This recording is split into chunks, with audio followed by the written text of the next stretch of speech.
Flames and smoke still billowing right now from that massive fire that destroyed the Medline warehouse facility in Tracy. It started yesterday afternoon, caused hundreds of people in that industrial park area to be evacuated. Firefighters dealing with several challenges to help battle the flames. Right now, too soon to tell the extent of the damage, although it looks like it could be a total loss.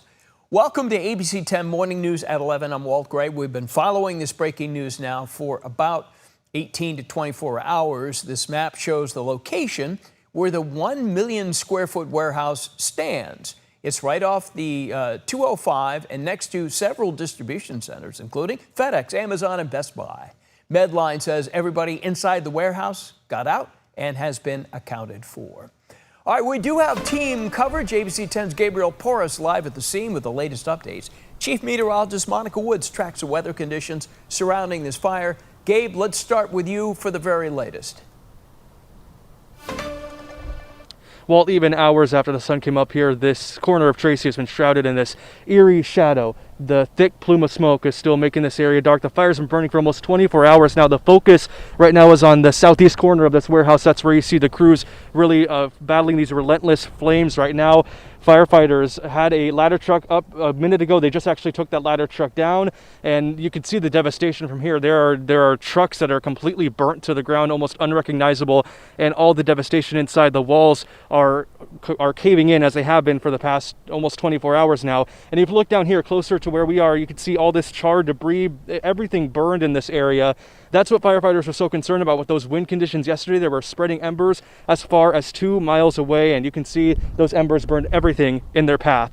We learned today that the ATF has now joined fire officials in the investigation into how these flames broke out in the first place. Officials say the fire appears to have originated in the roof area, and that strong winds yesterday, coupled with apparently defective sprinklers inside the building, allowed the fire to just explode. According to Tracy Fire, the facility's sprinkler system had just been passed an inspection in January. They are now looking into what went wrong here. And today, the deputy chief here in Tracy described the 1 million square foot warehouse here as a skyscraper on its side. No match for the even more than 1 million gallons of water that have been dumped onto it in this all-out effort to calm the flames. Take a listen. There's been distribution centers that have burned throughout our nation, but to have one, over 1 million square feet, there's only been, 2 or 3, that we are aware of. And so it's very, very challenging. You can imagine it's a skyscraper laying on its side. With something like this, there's no telling right now how long the flames could be burning. Crews say they are prepared to stay here throughout the weekend, and they likely will be forced to do that anyway to make sure the fire does not kick back up. Fire officials said they are hoping to be able to allow some truck drivers to come in at some point today to drive away any trailers that didn't burn. But back live out here, as for people dealing with the smoke, officials say they are monitoring air quality on the ground. For now, they're asking anyone in the area in Tracy to just avoid being outdoors if you don't have to be, to stay indoors if you can, and to avoid this area as well, as the work here is still very much underway to try to calm the flames. Walt? Visited with you last during the early stages of the fire.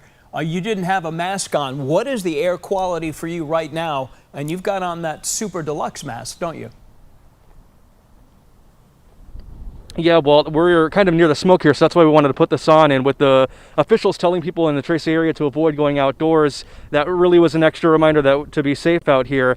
There's a lot of crews here who we've seen without masks on. Obviously, the closer you get, the more you want to have those masks on, because we still don't know exactly what hazards exist out here. Firefighters say they're aware of it, and that, again, they're monitoring air quality. Right now, they say there's no immediate concern for most healthy people unless you are this close to the fire. Yeah, better to be safe in a situation like that, since that smoke is really still billowing there. Gabriel Porras, we will visit again. Thank you. Gabriel did mention the sprinkler system did not work at the Medline warehouse, nor did the fire hydrants that are set up nearby to zero pressure. That's a tough firefight. Medline released a statement confirming the fire and saying all employees and on-site personnel were accounted for, saying, quote, "The safety and well-being of our employees is our top priority. We're coordinating closely with local authorities and first responders as we assess the fire's impact, and we'll share more details as soon as they become available." And of course, we'll continue following this whole situation throughout the afternoon and evening here on the free ABC 10 streaming app. And we will share more information as soon as it comes in. Our Gabriel Porras asking a lot of questions down there. All right, Monica, weather also appears to have played a role in this fire spreading. How is it now? Well, as Gabriel was mentioning, we're dealing with the smoke impacts for most of the people throughout the Northern San Joaquin Valley. Here's a look at the current air quality, and it's been coming and going. You know, I've been on air since early this morning, and as far as what we were seeing in the Northern San Joaquin Valley at, say, about 4 or 5 o'clock, things were okay, but now we're starting to really see that smoke filter in to Stockton, Modesto, San Joaquin County. I want to go ahead and show you a picture. You mentioned the weather conditions. We've got a high pressure ridge over us. That's a lot of stable air. So what's going to happen is that smoke is going to lift. It's going to reach that stability layer and flatten out. And that's basically what we're seeing. It reaches that stable air mass. Once it gets to a certain elevation, flattens out, and then it just moves along with those upper level winds, carrying it into the Central Valley. So that's basically what we're seeing with a westerly wind. That's a wind that blows from the west over to the east, reaches that stability level in the atmosphere and carries it right into Stockton and Modesto. So there you have it, Meteorology 101. Here's a look at some of the smoke precautions. Stay indoors, keep the windows and doors closed. Pets inside, avoid strenuous outdoor activities. Monitor the changing forecasts and conditions. If you see it, smell it, you're being impacted by the smoke. Anybody with serious medical conditions should definitely seek medical attention if you're having problems breathing. Our headlines for our weather impact alert are more so about the heat that we're going to deal with. Again, with that high pressure ridge, that sinking, warming air, a lot of stability over us right now. Heat advisory in place until 11 p.m. tomorrow for the north end of the valley, with highs soaring into the 100s once again. 80s already throughout the valley. We're almost to 90 for Marysville. Tahoe, 70. That sunset, not until after 8:30.